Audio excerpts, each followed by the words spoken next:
Well, hello everyone. Welcome sa panghuling araw ng ating daily devotions for this week.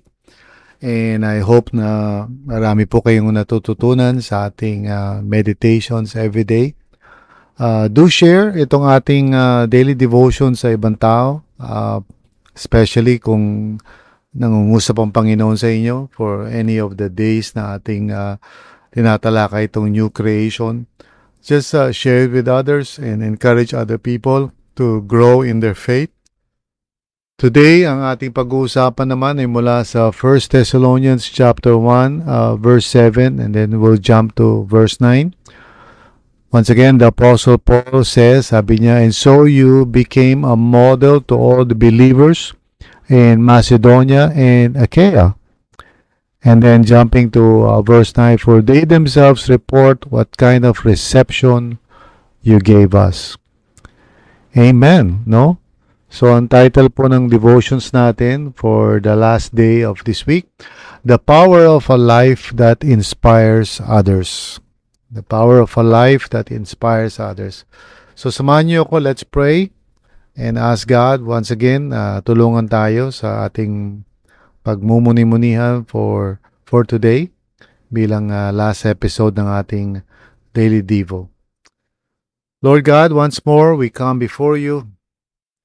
We know na hindi namin kayang unawain ang iyong salita sa sarili lang naming kakayanan o wisdom or effort. Please help us, O Lord, to grow in our faith. Mangusap ka sa amin, Panginoon. Use your word to renew our minds, to help us understand the will of God.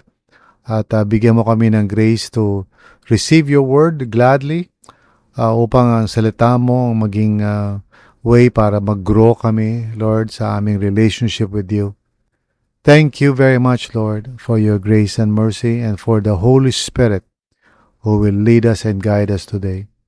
In Jesus' name, amen. Amen.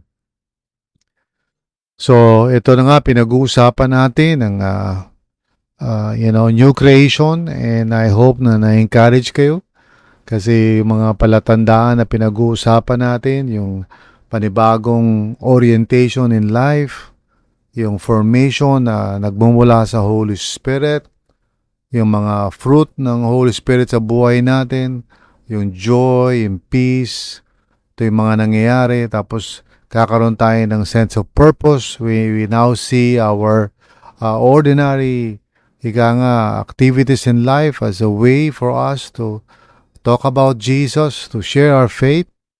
Mga characteristics ito na talagang may pagbabagong ginagawa si Lord sa buhay natin. And of course, itong passage na ating binasa, once again, nagpapakita na the kind of change, na it's really from the Lord. The way we relate with others, the way na nakakaroon ng inspiration ng ibang tao through our lives, nagiging example tayo sa iba. This is really God's grace sa atin. I mean, who can possibly be interested in doing that or even to cause that to happen? It is the Lord who truly gives us the grace para makatulong tayo sa iba, para makita natin ang pagmamahal ng Panginoon sa ibang tao, di ba? So, nagiging contagious yung life natin. We help others as we ourselves, are receiving help from others din as well. So, nagkakaroon ng pagbabago sa buhay natin. We're no longer living for ourselves. God's grace talaga is at work among His children, among us, na dati-dati wala tayong pakialam sa ibang tao, basta okay lang tayo. So we're not really thinking about other people, pero talagang proof of God's grace, nagmamalasakit na tayo. We want to care for other people. Nag-take time tayo to reach out, to invite somebody to church siguro, no? Yung whole natin, demeanor and attitude natin in relating with other people. Nagiging life-giving tayo sa ibang tao. We're learning how to walk in love.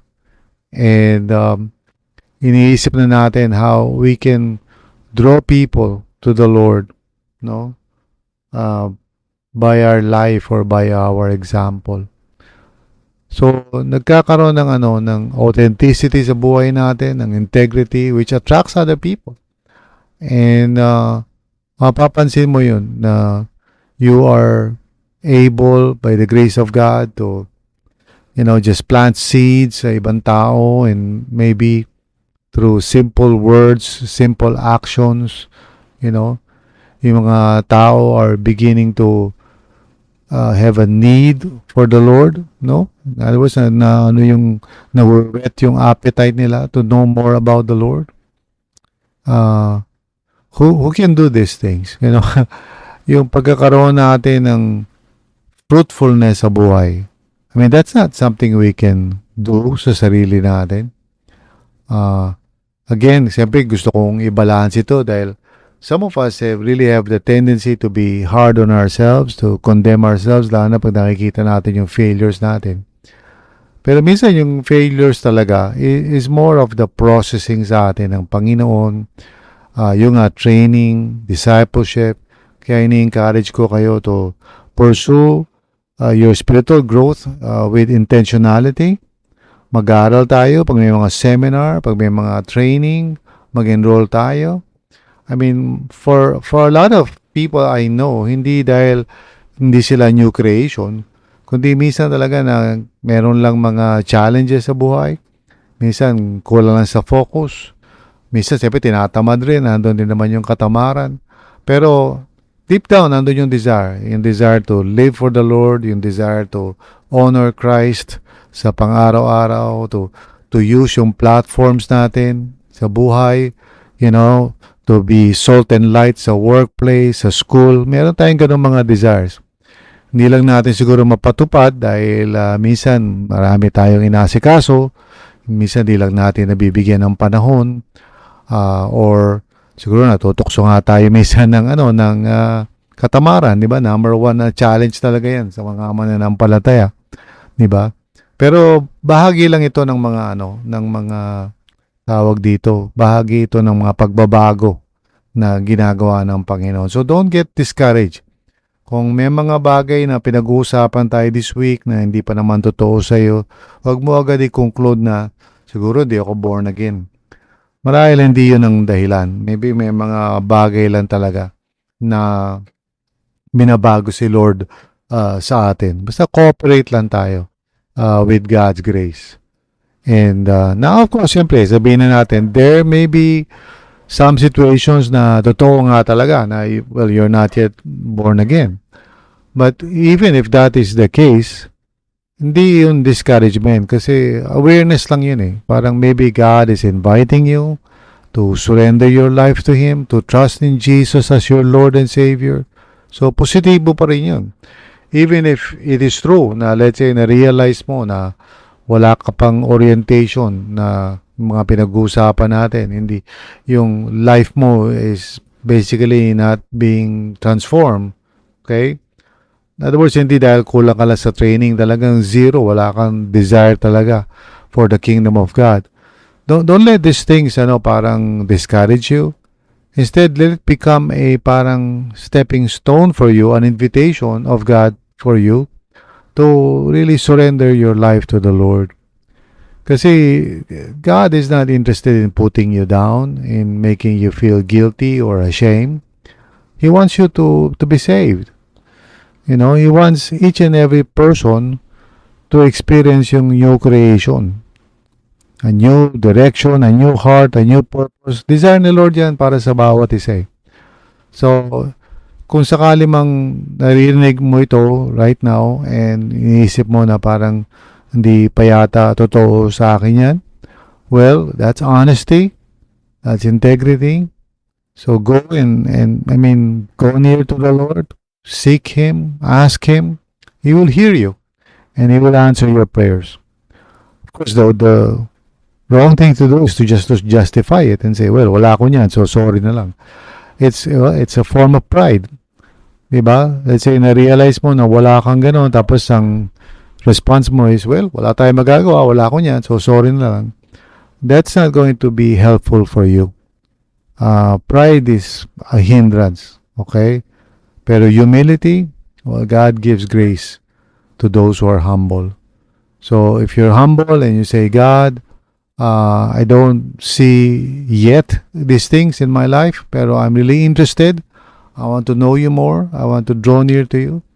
Well, let me assure you, kahit na iniisip mo pa lang yan, kahit wala ka pang ginagawa, God is already at work. Kasi for you to be able to say those things is really God's grace. Amen? So we're talking about yung mga characteristics ng mga new creation. Hopefully, na-encourage kayo kasi this is God's work. Hindi naman natin work yan. We don't produce those things. Okay? Fake news yun kung akala mo mapoproduce natin yan. We're not able to produce these things.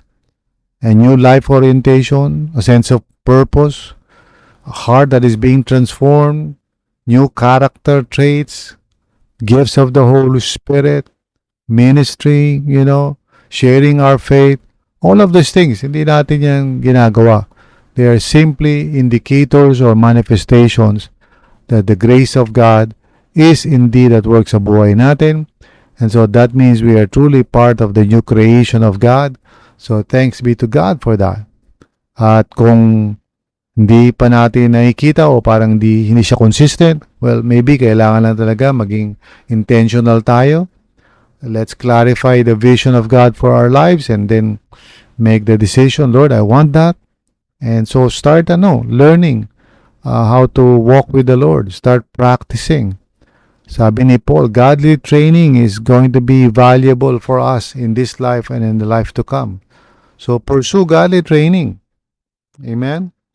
Huwag niyo agad i-conclude na, well, hindi ako marunong mag-share ng faith ko, so sorry na lang. Maybe it's just a developmental thing. I've been saying that this week. Maybe the Lord is just inviting you to become more serious sa discipleship journey mo, to manage your time, to rearrange your life para meron kang time for training and spiritual formation. Baka ganun lang yun. Okay? And maybe you need a mentor. May mga pastors tayo who will be willing to help you. Okay? So, let us know. We'll be glad to assist you. Minsan yun lang naman talaga ang kulang. Discipline and commitment and training. Hindi dahil hindi tayo new creation. It's just that nahihinder lang yung gustong gawin ng Panginoon sa atin because of the flesh or whatever. Amen? So, repent lang tayo doon. Draw near to God and ask God to mold us and shape us bilang new creation niya. And nothing is impossible. You'll be amazed at what God would do to show and to indicate that we are part of this new creation that God is doing in the world today until He comes. So praise God for that. And again, I'd like to end with the idea na if it is true, talagang na-realize mo na, Lord, none of these things are true in my life, then please, I'd like to encourage you. Give your life to the Lord. Even if it's true na ganon, it doesn't mean wala kang pag-asa. This is just a challenge for you to humble yourself before God and to come and draw near to the Lord. Lord, I need you. Save me. Transform me. Lord, I want to be the kind of person na masasabing new creation talaga. So, Lord, help me. So, I leave you with that, and I hope na itong week na to has been encouraging to you and educational as well. Nawa, marami tayong natutunan that can help us to walk more faithfully with the Lord. Mahal tayo ng Panginoon. He wants everyone to experience itong new creation. Amen? No exception. Lahat gusto ng Panginoon ma-save. So, let's cooperate with God's grace. And do not harden your heart. Okay? Huwag tayo lumayo sa Panginoon. Walang pupuntahan yan, kundi kapahamakan. Umapit tayo kay Lord. And of course, I'll remind you once again, bago tayo magpaalamanan, use these devotions. Share with others. Be a catalyst. Again, that's another indicator. God's grace is upon you. He is at work in your life. Praise the Lord for that. Amen? So, purihin ang Panginoon. Manalangin po tayo. Lord, maraming salamat sa buong linggo na pag-aaral ng salita ng Diyos at nawa itong mga pinag-uusapan, pinag-aaralan namin, tumimo sa puso namin at magkaroon ng bunga to the glory of God. Thank you, Lord. And use these devotions, Father, so that other people may know you, may come to know you, Lord God. And gamitin mo kami for that, Lord. Thank you, Lord. In Jesus' name. Amen and amen.